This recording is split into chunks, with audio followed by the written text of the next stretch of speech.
Of all the animals in the world, there are some that really stand out. That we think are special. We find them undeniably, almost unbearably cute. Millions of us watch these animals online.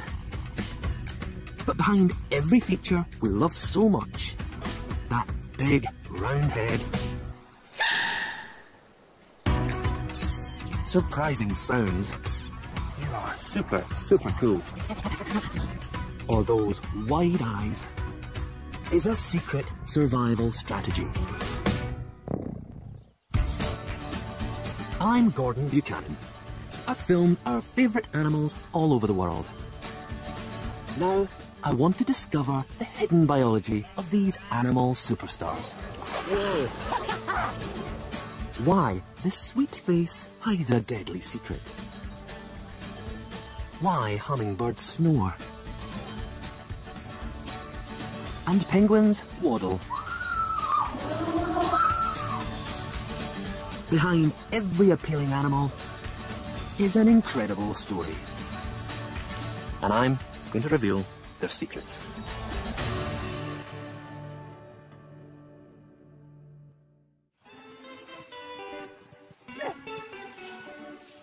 If you took a poll of the top 20 animals on the planet, I reckon these guys would be right at the top. They are fantastic. Those enormous ears, their trunks, beautiful eyes. I just love them. But we've all got our own favourites. Animals we find irresistibly appealing. Hello. How you doing? Sometimes we fall for the sounds they make. Is that an invitation for me to tickle you? It is. It is. Others move in ways that delight us. But often, it's simply the way an animal looks that makes it so compelling. And they don't come much better looking than the iconic giant panda. Famous as a symbol for conservation and for its sneeze. Maybe you were one of the 200 million people that watched this online.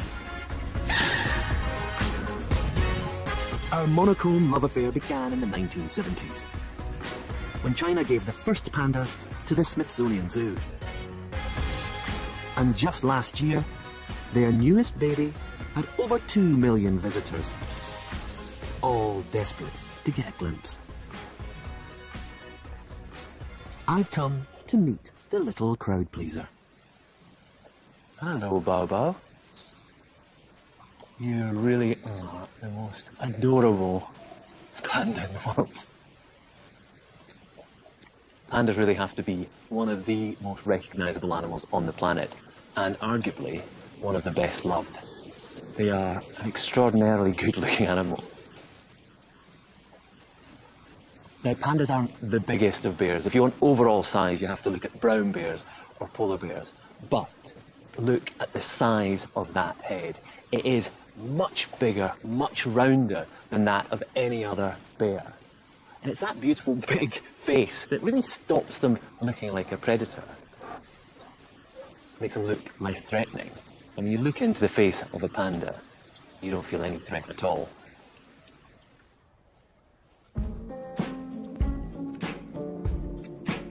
It's her beautiful face that makes little Bao so appealing. But why is it proportionately so much bigger and rounder than other bear cubs? Pandas are classed as carnivores. They have the teeth and claws of meat eaters, but they don't act like carnivores. Around 5 million years ago, pandas actually lost the taste for meat. They switched to the food source that was most abundant. A sensible choice, you'd think, except a stick of bamboo has barely any calories, especially compared with a hunk of red meat.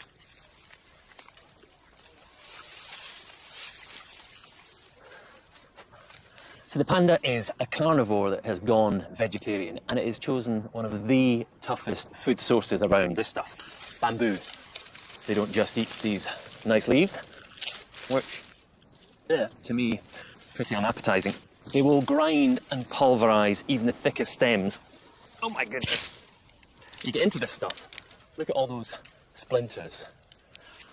A bear like the highly carnivorous polar bear can survive for days and days on a single kill, but for a panda to get enough calories to survive just eating this, they have to eat for, wait for this, 16 hours a day.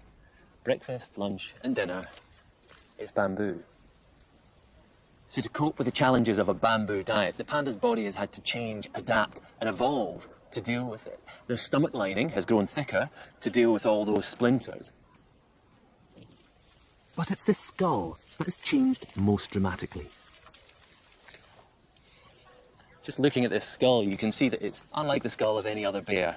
The bone itself is much denser, thicker and wider, and that allows these huge jaw muscles to attach.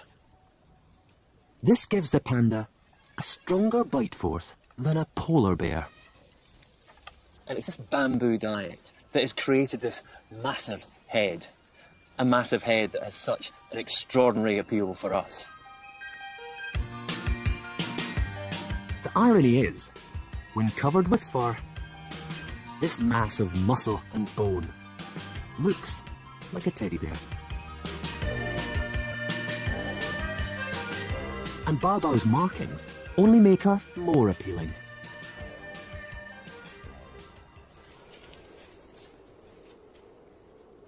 In the wild, the eye-catching black and white actually breaks up the panda's silhouette in the snowy forest and makes the eyes look bigger, more threatening to rivals and predators. But the illusion has the complete opposite effect on us. So why have we fallen for these oversized features? Well, bizarrely, it's all down to our own biology. Big eyes trigger exactly the same emotional response in us as when we see the panda's oversized head. And that's really because of the way that we respond when we see our own babies. We're all born with these big heads and big eyes. And when we see those features, our nurturing, caring instincts spring into action. At the sight of Baobao's big, baby-like head, blood rushes to our midbrain, part of the brain's pleasure center. A flood of dopamine is released, one of the hormones produced when we fall in love. This chemical reaction creates emotions. It's what makes us go all gooey. Psychologists call it the cute response, and the cute response is so powerful, primitive and deep-rooted that it can be triggered when we see those features in other species, in animals. Our love of the panda is down to our evolutionary hardwiring. We just can't help it.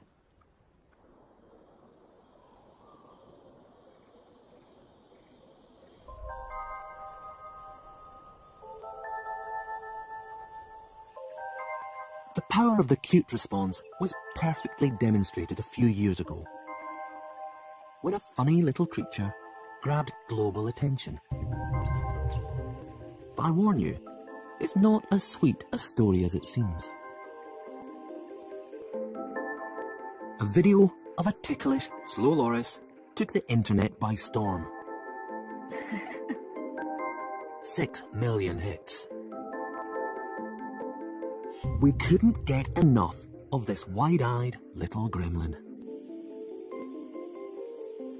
For loris expert Anna Nikaris, the overnight celebrity came as a bit of a shock. Slow lorises are very rare in the wild, and so until about 10 years ago, hardly anyone had heard of a slow loris, and then they became one of the most popular animals on the internet. For many people, a slow loris is a quintessentially cute animal. Its head is like a little round ball on top of a round body, and it's just got a really sweet, innocent, cute face.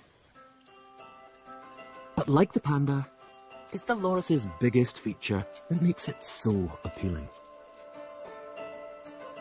Its huge eyes. They send our cute response into overdrive.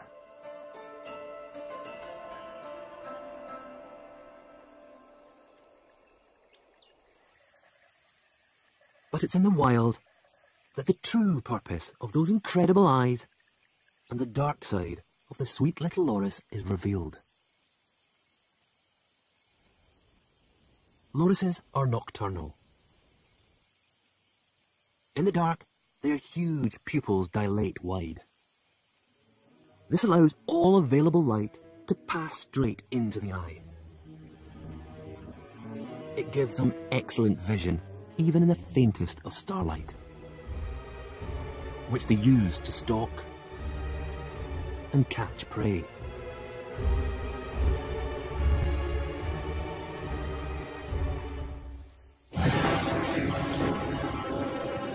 They may look really cute, but when they grab their prey, they're very vicious, and the first thing they do is shred its head off, and very proudly they lick it like a little lollipop and eat the entire thing, all the wings, all the bones. And their appetite isn't limited to insects. This loris has set its sights on a roosting bird.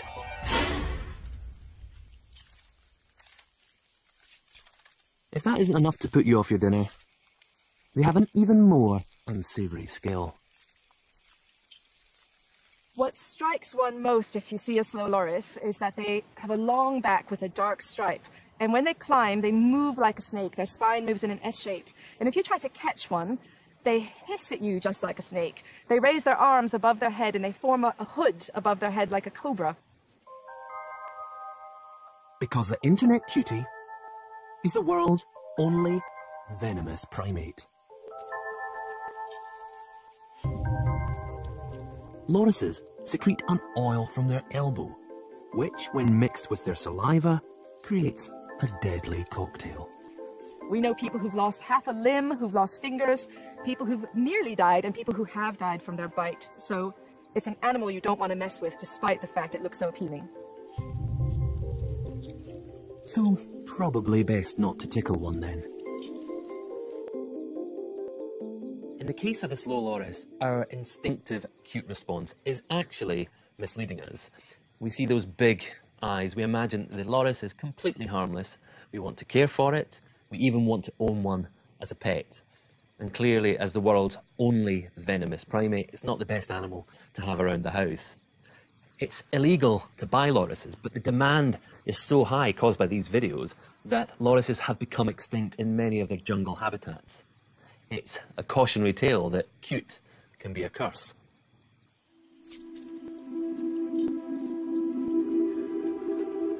Oversized heads and big round eyes push our biological buttons.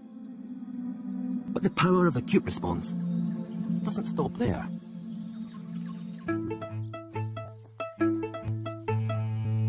I'm on my way to meet another animal favourite that proves that almost any feature can be a trigger, as long as it's big enough.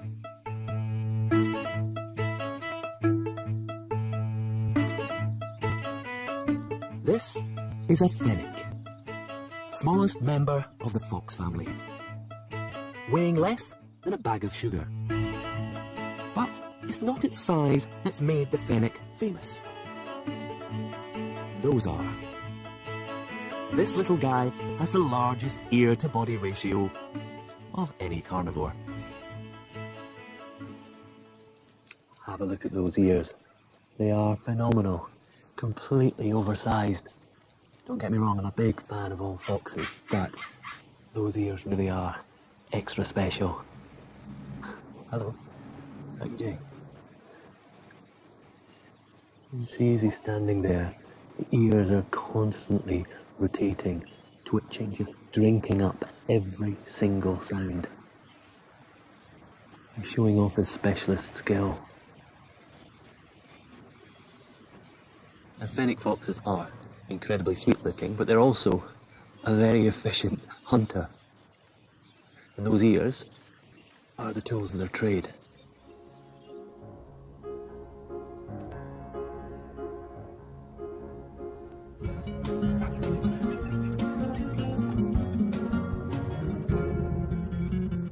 Fennec foxes live out in the shifting sands of the Sahara. In miles of open desert, finding anything to eat can be difficult. A game of hide and seek. But fennecs have two unfair advantages.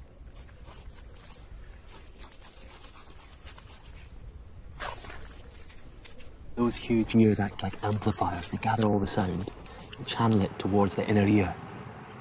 Their hearing is so pin sharp, you can hear things that I can't hear. And it's said that they can hear a mouse's heartbeat underneath the sand. Quite incredible.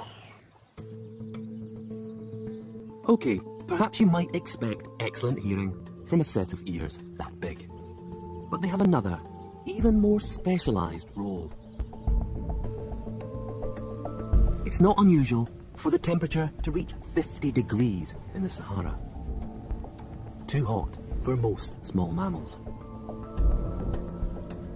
But the fennec fox is different, aren't you? You can actually see when I hold him against the light, you can see the blood vessels through his ear. The skin is so thin that the heat from the blood is lost into the air. And this cooling of the blood, it allows him to keep his core temperature at a safe level. It's what keeps him alive. So in fact, each ear is a radiator, which is a critical survival tool for this fantastic desert-dwelling animal.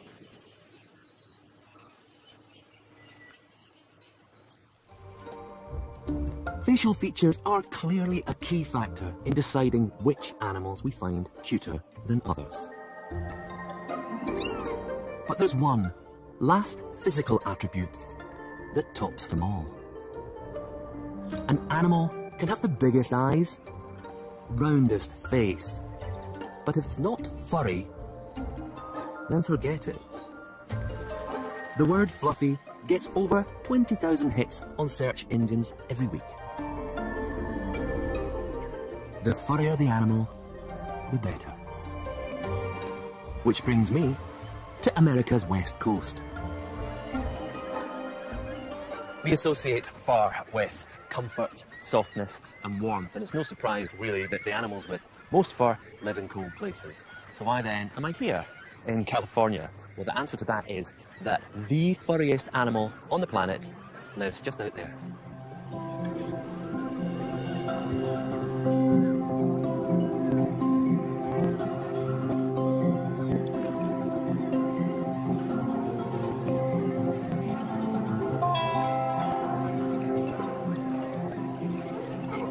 Whoa! Okay, there we go. Just in front of me, I can see the faces of what I'm after. Sea otters.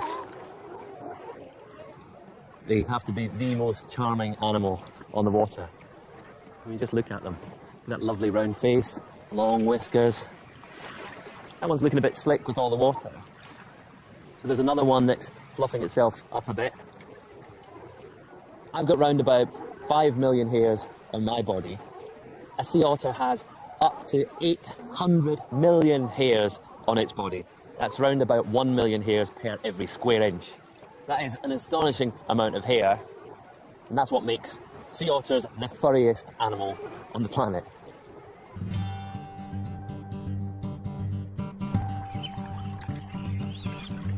There are 12 other species of otter around the world, all with impressive fur. But it's not nearly as dense as their Californian cousins. So just why is a sea otter so furry? Sea otters spend 95% of their lives in the water. The ambient temperature is really quite warm, but the water itself is quite chilly, maybe around about 10 degrees. If I fell in there, I probably wouldn't last that long.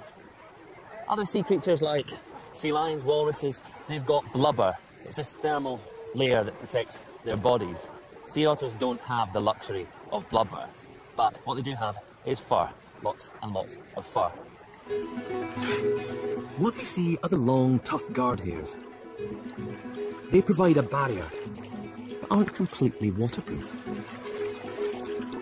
Below is the otter's secret weapon. A dense, soft underfur. By rolling, rubbing and fluffing, they push and trap air in between their fur fibres, which stops cold water ever reaching their skin. But a sea otter's coat is more than just a dry suit. It plays another fundamental role in their survival out at sea. Sea otters are the most recently evolved marine mammal, and so they're not as fast as seals and sea lions in terms of their ability to catch, swimming fish. Here in California, they eat somewhere between 60 and 65 different species of prey items, typically crab, sea urchin, clam, mussel. One of the adaptations that sea otters have for eating these hard-shelled prey items is that they're tool users. In some cases, it's as simple as picking a rock up off the bottom of the ocean and cracking clams or mussels. But in other situations, it can be much more complex. We've seen otters that use things like bottles as either a hammer or an anvil. They might bang hard-shelled items against docks or boats. Clever stuff. But what's truly ingenious is how the fur comes into play. Using a tool in the middle of the ocean would be almost impossible. But all that trapped air makes the otter buoyant. And its stomach, a floating work surface, from which they can consume up to 25% of their body weight in one day. So keeping this fantastically useful fur in tip-top condition is crucial. This pup will rely on mum to keep it warm, dry and afloat until it learns to groom for itself. But sometimes babies are orphaned or abandoned. And Carl and his team are called in. At the Monterey Aquarium Sea Otter Program, Carl takes in pups as young as a day old. When we get a stranded pup, all we're trying to do is basically rehydrate the pups, start them on a bottle feeding formula. I should probably explain Carl's get-up. It isn't safety gear. This pup is about as dangerous as he looks. The mask stops the pup thinking Carl is his mother. If he's going to make it in the wild, then it's best he doesn't get too attached.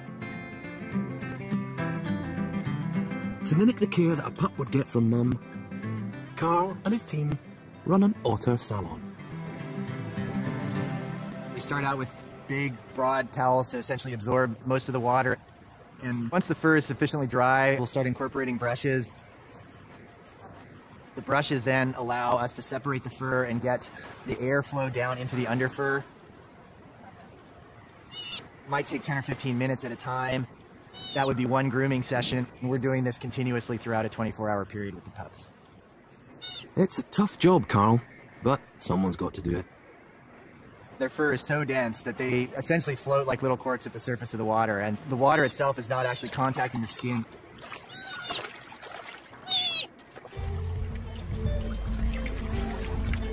By the time he's released back into the wild, the pup will have learned all the skills he needs.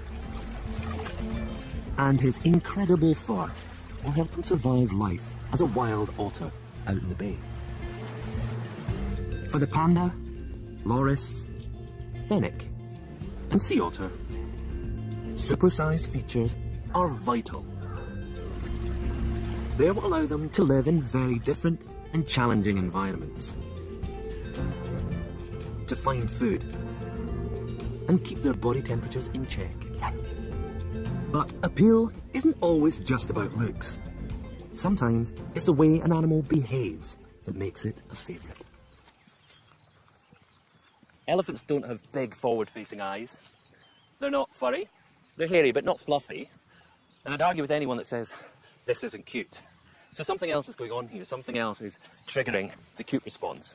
And I think a lot of it is to do with that nose.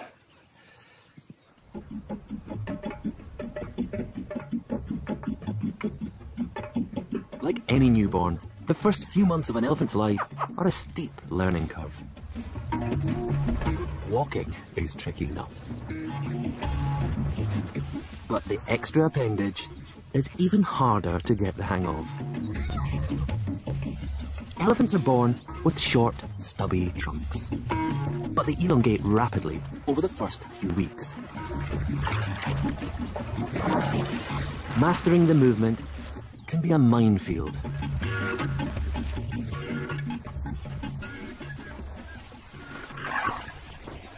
Baby elephants aren't born trunk trained. For the first few months, an elephant's trunk has a mind all of its own. And to watch a baby elephant learn to use its trunk has to be one of the most endearing things in nature.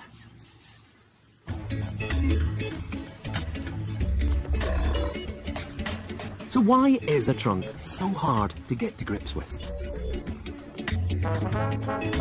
Although we find the clumsiness endearing, for the elephant, this period of development is fundamental to their survival. Because the trunk isn't just any old nose. Elephants don't just use it to smell. It's a straw, a hose, a snorkel, and utensil.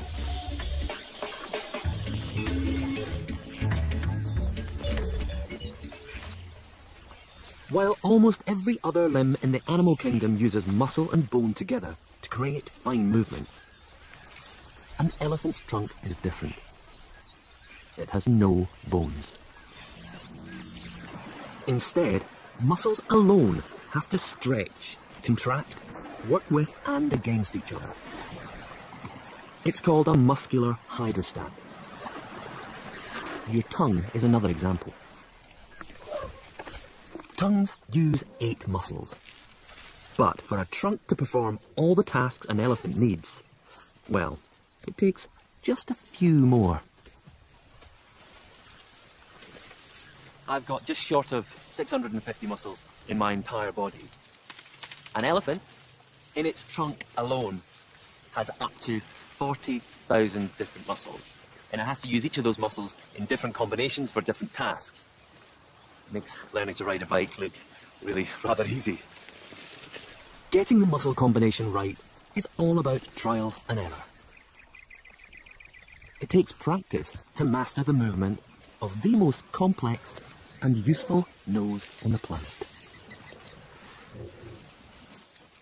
By the time an elephant is just 1 year old, it can use that trunk for drinking, lifting, pulling, twisting, even the most precise of movements.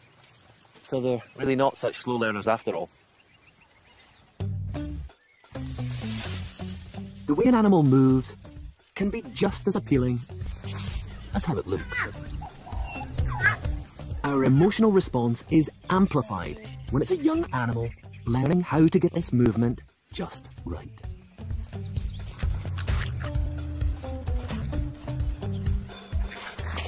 Clumsiness in babies of all species is another major trigger of the cute response.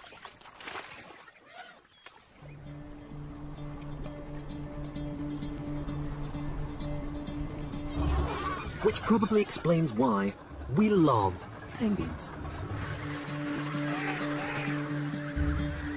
That wonderful waddle from side to side makes a penguin look just like a toddling baby. But unlike our early teetering, a waddle isn't part of a learning process. It isn't refined or finessed. A chick remains Chaplin-esque through to adulthood.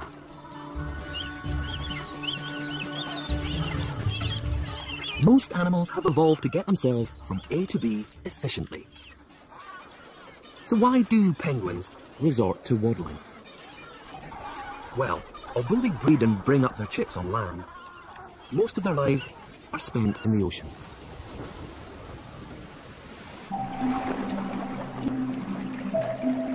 Underwater, they are transformed. Penguins are highly adapted to live in the water. They have that torpedo-like shape that means they can swim very fast, and they actually really fly underwater. Their chest muscles are very large to drive their wings. Their legs are very short, sort of tucked away at the back. They act as rudders. They can reach bursts of 25 miles an hour, which compared to, say, an Olympic swimmer, is about 6 maximum speed, so they're very agile. Emperor penguins, the largest penguins, can hold their breath for over half an hour and can reach depths of half a kilometre. So they're very accomplished divers and very accomplished swimmers. Underwater, a penguin is a torpedo in a tuxedo. But on land, these fantastic adaptations prove, well, to be a bit of a problem. Short legs and big feet don't help cover distance. The waddle was written off as an evolutionary handicap. Scientists thought that waddling was very inefficient originally, because if you look at the energy consumption of penguins and they're walking, it's very high. It was thought that the side-to-side motion was wasted energy. But then a study of penguin locomotion made a surprising discovery. By swinging their body weight over one foot, then using momentum to pivot onto the next, penguins barely use their leg muscles at all. So it looks very inefficient, but it can actually recover 80% of the energy it's using for each stride for the next one. So it turns out that it's the best way to get about. If you aren't built to walk, then waddling isn't a bad solution. Imagine this is a penguin waddling. Rather than moving forward and using energy to pick up legs and feet, the penguin swings from side to side. Each swing stores up energy for the next swing. That way, penguin can use momentum and gain ground. Waddling might not be the most elegant way of moving around, but a penguin's ability to waddle allows it to survive under the water and on land.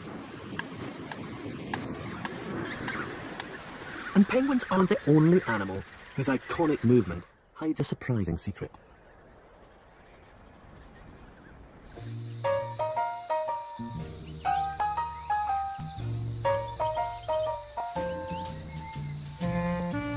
Although summer days in the outback can soar past 50 degrees, you'll never see a hot and bothered looking koala. Scientists have recently discovered that koala's iconic tree cuddling holds the key to survival in the baking heat. While the air temperature sizzles, the bark of a tree can be up to 9 degrees cooler. By pressing the thinner fur of their bellies against the bark, a koala can lose some excess heat and keep its core temperature in check.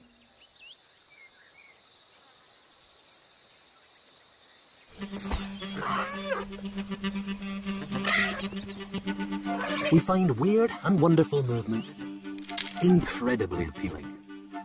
But for the animals, they're perfect adaptations to get them around a problem. A dexterous trunk, a comic waddle, or a cuddle is key to success. But it's not just visual clues that trigger our acute response. Sounds can be just as powerful. This is Eli.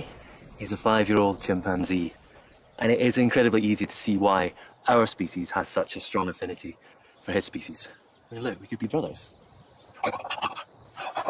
Well, brothers from another mother.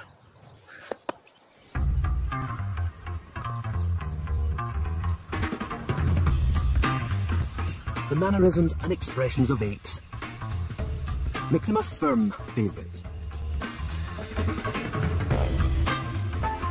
We are so alike. And there's one particular behaviour, a sound that we share, that's recently piqued expert interest. A troop of chimpanzees is just like any human family. They hang out, play, and they laugh.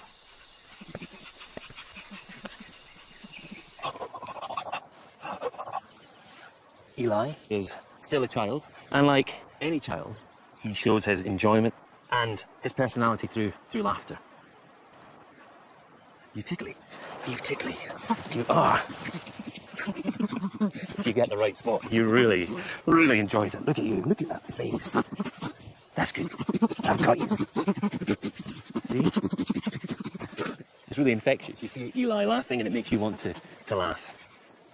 And recently, scientists started to take laughter seriously, wondering whether the similarity between the sounds we make might tell us more about our own evolution. We were interested whether we share emotion behaviors with apes, and there were some very interesting cues that indicated that laughter may have deep biological roots. In the name of science, Marina started tickling. She collected footage from chimps, orangutans, and gorillas. We recorded these sounds and used then these sounds in order to conduct a systematic acoustic analysis. When Marina gathered all the giggles together, a pattern began to emerge. The apes furthest away from us on the evolutionary tree, orangutans and gorillas, made a very simple sound when tickled. But tickling our closer cousins, chimps, produced a more complex laugh sound. Due to this matching, we could conclude that these vocalizations that we examined were laugh vocalizations, and that apes produce laughter, and that laughter is at least 13 to 16 million years old. Bonobos, who are the most similar to us genetically, also had the most human-like laugh. Marina's findings show that laughter has evolved with us. You can see when Eli laughs, he laughs like this. So he's using his outward breath and his inward breath.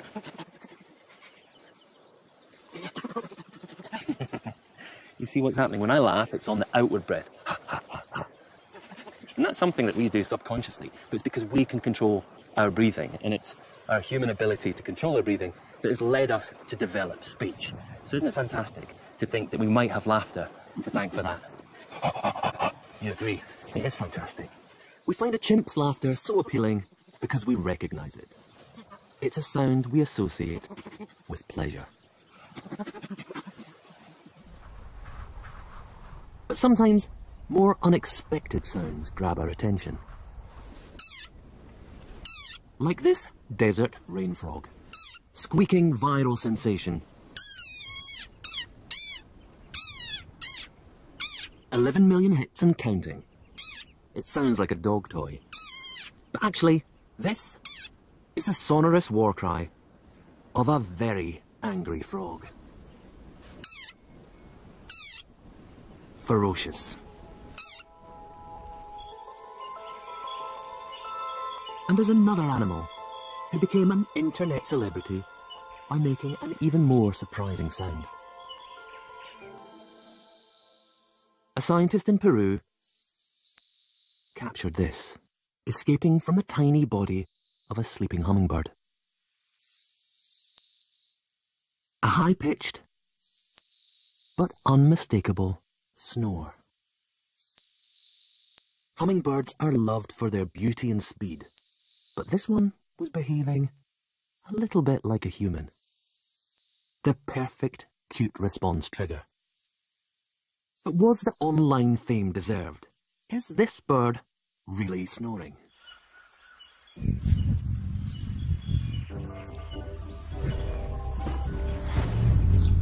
Even before the snore, hummingbirds fascinated scientists.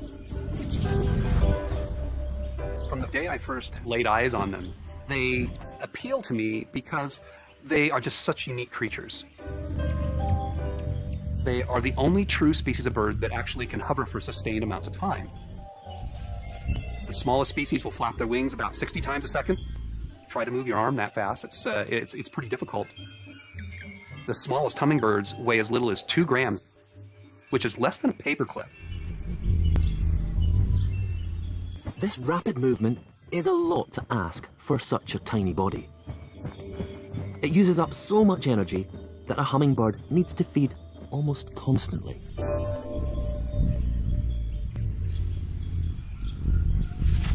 A sugar-rich hit of nectar every 15 minutes. During the day, regularly sipping nectar gives a hummingbird enough energy to survive. But they can't do this for a full 24 hours. They need rest.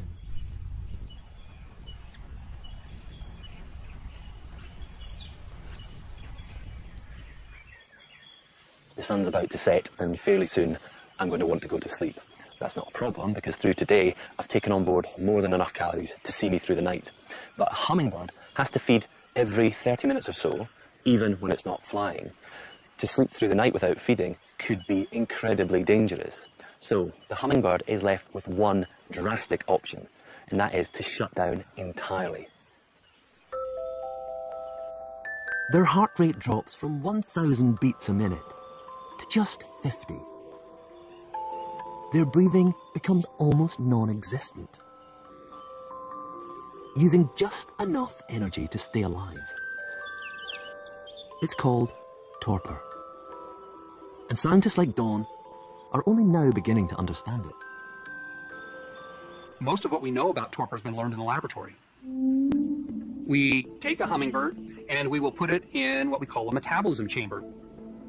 We measure the oxygen content of the air. If their oxygen consumption gets really, really low so that it's even difficult to measure, then we know that the bird is in torpor. The internet footage is actually from an experiment very similar to Dawn's. The hummingbird has spent the night in torpor to save energy. But that doesn't explain the snoring. Sleep and torpor are very different. When we go to sleep, our lungs are still working, our hearts are still beating away, and we can wake up really quite quickly. But for a hummingbird to come round from torpor, it has to kickstart its entire body. It has to get its breathing and its heart rate back up to speed. Which is exactly what this hummingbird's doing. The sound is actually a byproduct of them gasping for oxygen, much like air rushing across, say, vocal cords would. Coming to with a snore of sorts. The very sweet side effect of a fascinating survival strategy.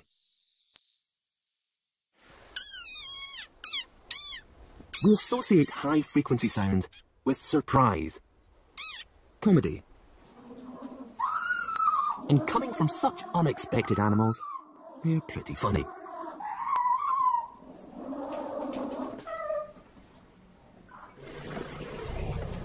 But lower frequencies are proven to be soothing, calming, opposite but equally powerful effects. And it's this soothing quality that has brought us closer to one species than any other.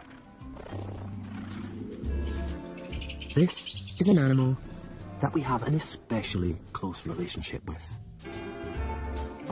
Cats have lived side by side with us, sharing our homes for thousands of years.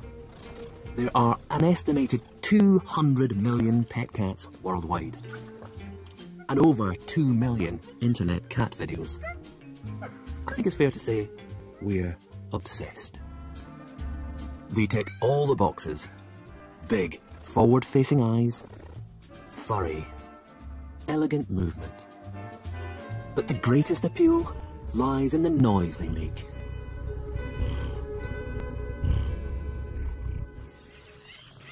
I'm not much of a pet cat person. Sahara here is much more my kind of feline. She is an 8-year-old cheetah, and she is absolutely beautiful. But she's also a very powerful predator. So I wouldn't quite want her sitting up on my lap, but just like a domestic cat, she also purrs. purring is a way of communicating. It's a way of a cheetah saying, I'm okay, I'm relaxed. And they do it when they're grooming, and they do it when they're with their cubs.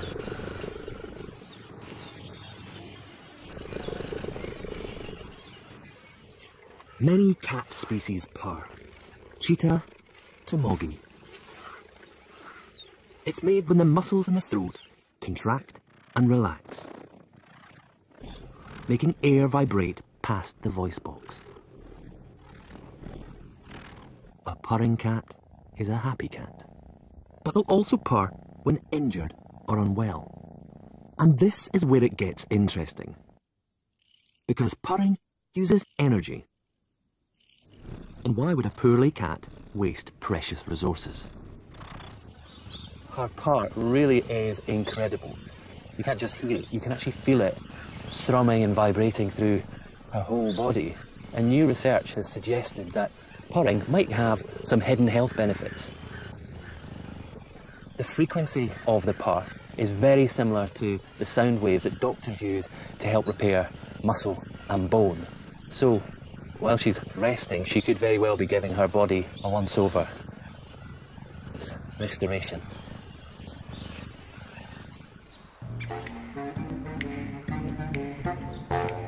But unfortunately for us, a purr is not all positive. Cats were first domesticated over 9,000 years ago, which means they've had plenty of time to get to know us. Perhaps too much time. Recent research discovered a second type of purr that cats use. Not to heal, but to get their own way. It's louder and more urgent. And the masterstroke is that extra high pitch. A peak of 600 Hz, which mimics the frequency of a human baby's wail. Cats have perfected a purr that we find impossible to ignore. Using it when they want to be fed or to get a stroke. It's psychological manipulation. We are powerless to the purr. Cunning and incredibly clever.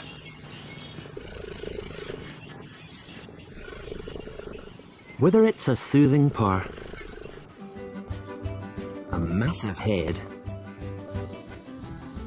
or a sweet little snore, the reasons we love certain animals are as diverse and different as the animals themselves. Every comic movement, oversized feature, and wonderful sound tells a story of evolution and survival. Extraordinary lives need extraordinary features. It's what makes these animals successful. But the way that we are drawn to them, our cute response, really is just a bizarre accident of our biology. The way they look, the way they sound, the way they behave, their biology, that's what's really interesting.